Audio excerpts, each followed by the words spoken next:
We're here today with the guys from Otto. They're playing in Toronto at the Hard Luck Bar, first time in Toronto. How does it feel to be in the center of the universe? Does the vortex is pulling you guys in from the moment you arrive in town? The I didn't know that this was the center of the universe, but now that you say that, I certainly feel that energy. So I can definitely feel that Toronto vortex. Yeah, I'm stoked to be here. I've never been here in this side of Canada. So yeah, it was a really beautiful city driving on the way over here. We drove here from Montreal, and yeah, man, it's awesome. I wish we could stay here longer. I mean, it's already pretty amazing. You guys played a couple of shows already. You're still at the early stages of the tour, but how's things going so far? What's your take on the fan reaction, on how everything has been going on at these first couple of shows? The fan reaction and our experience in these first couple of shows has been absolutely amazing. Whether the show is, a sold out show or, the show is a lot smaller, every venue has been so much fun to play because the people there show up and they do their best to have fun with us. So it's awesome. Yeah, completely awesome. I mean, like what Trico said, building off of what he said, it's like no matter how many people are there, like the people are really passionate and really cool, and it's really cool to hang out and meet new people at the shows and stuff.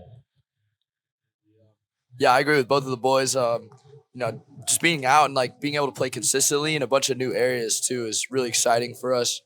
Areas we've never hit before, even countries like Canada that we've never hit before. So it's a great opportunity. Now, when it comes to your music and when it comes to the influences and how you approach songwriting, how much of that is your own mind and your own desire of how you want to create songs, and how much of that comes from influences from bands that you guys listen to? That's pretty hard to actually kind of I guess quantify because it's such a fluid combination of both, really, at least for me. So essentially what I kind of do is I take the inspirations that I have and I try to put my own spin on it. So it's a combination of both. Yeah, I would say definitely like using inspiration and just like listening to all sorts of music is just always a great thing because you can kind of pull from different styles and different artists that maybe people really haven't heard of before, or just artists that you really connect with, and that can kind of help you write music that can help you connect with other people. So it's like Trigo said, a continuous like spiral of Vicious cycle. a vicious cycle. Yeah, it's a vicious cycle, but it's a beautiful vicious cycle. Well, when you guys are looking at a record, did you come into that creative process with a mindset of what you wanted the record to sound like, to feel like, to be like, the design, everything, or it was a little bit more organic, and you allow yourselves to let that inspiration run through, and then whatever the I'm in Canada, so I'm going to use that expression. Whatever the puck stopped, that's where the songs went. Yeah, I mean, when it started, it was before COVID, so we kind of we hadn't yet like had Trico with us like before that. So, Ty and I were just kind of like getting this like batch of songs together, kind of working them out, and then COVID put a big halt on everything. And then when we came back, we got Trico involved, and he started throwing in some cool input. And then from there, we just kind of really just developed the songs into what ended up being on the record finally. And then, after that, we kind of, did like the artwork stuff and everything, and like got that all situated for the release. Do you guys feel like this record was one way of approaching, or it was one snapshot of where you are creatively, but perhaps the following up record is gonna take you guys on a completely different journey based on what you've seen so far, what you've learned so far, and what the record has been? I think so. I mean, this record, we had a lot of time to like work on the record because it was like during the pandemic, so we had all this time on our hands just to like make everything as as best as possible, in our minds or whatever. Like, so we just kept working on it, and I think this, we were listening to different kind of stuff at the time, and we were inspired by different things. And now I think, we're going to be inspired by more different stuff, and, who knows where it will take us, but it'll probably be something different, obviously than the record that came out before, the Life is a Game record. But Do you yeah. guys worry about the way the music business looks at bands these days? They try to pigeonhole everybody into certain categories. When I listen to your music, I don't really see a category in order to just fit it into one strict one. You guys have a nice little blend of different influences, different styles. Is that something that even crosses your mind, or you worry about it from just a pure marketing standpoint? Totally. I think, a lot of people like to pigeonhole bands into like, all right, these guys are this genre, these guys are this genre. I mean, with Otto, I really don't see, I mean, we have so many, kind of sounds and stuff, like trippy sounds and grooves and heavy parts and all this kind of stuff that I really don't think we could be pigeonholed into like one genre.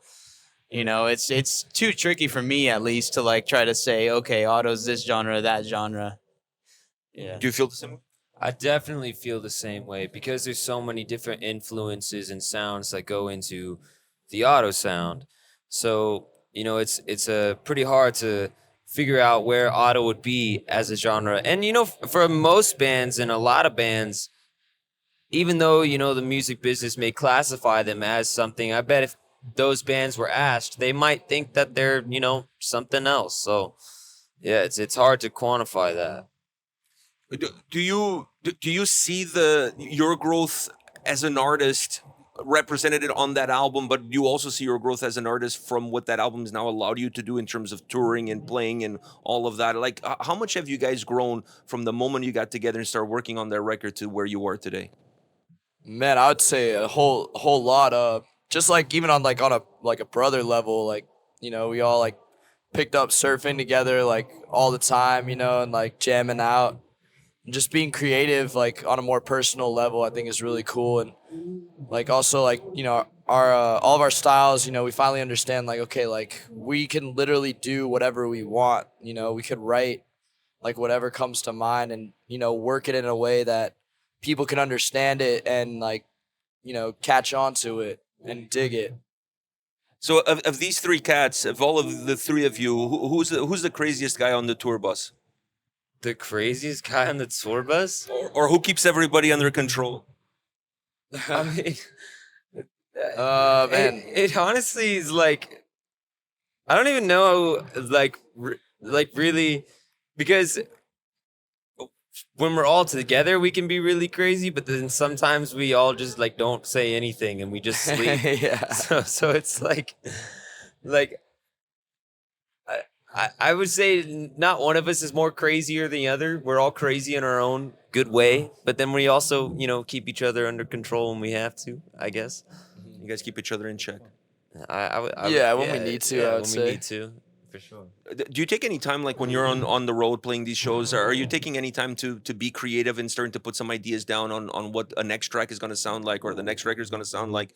Or do you just separate that from what you're doing now and keep those two camps completely apart from one another? It's definitely harder to write on the road and whatnot, but especially like Ty and BN, when they're jamming on their guitars, they can come up with some like little like melodies and riffs and some stuff like that. My drum kit's usually in the van, but I have like my practice pad and sticks and can kind of like work out a beat in my head. So it's definitely like we write a lot less, but it still gets in there. Yeah, like I would say like we write less, but sometimes we'll like jam like on our guitars or whatever and just like, record something or whatever in the hotel room and, like put together some quick parts and then kind of put it to the side and come back to it later on. But yeah. Do you guys share duties when it comes to the creative process of making the music that it is Otto? Like, do you guys have specific roles or it's a little bit more ambiguous as far as the creative process goes? It's very like all over the place because we're like it's very collaborative between all of us. So like, one of us will come up with like a riff or whatever, and then we'll just add on to it. That's usually how the process is. Like like we'll come up with something, and then we'll all like rehearse it. Then we'll come up with another part, arrange it all together. Make sure melodies going. Usually the vocal melodies come last after we have a general arrangement, but then. Like, once we all start jamming it, sometimes, like, like, for example, like, Trico will be like, yo, like, maybe you should completely cut out that part. Maybe we should just go into a different section here, So it's very, like Ty said, very collaborative. And, it kind of goes all over the place. It's kind of, like, a little chaotic, but it's, like, until it gets done, it's, like, collaborative and chaotic. it seems like you guys have a great chemistry. You guys really get along. You have fun together. I'm sure there's some sort of brotherhood that exists between the three of you. But as you look forward as a band, do you guys worry about words like success, sales, streams? Are those things in the back of your mind at any point in time, or that is something that maybe in the future you will worry about? Right now, you're more concerned about living in the moment, having a good time, and being creative.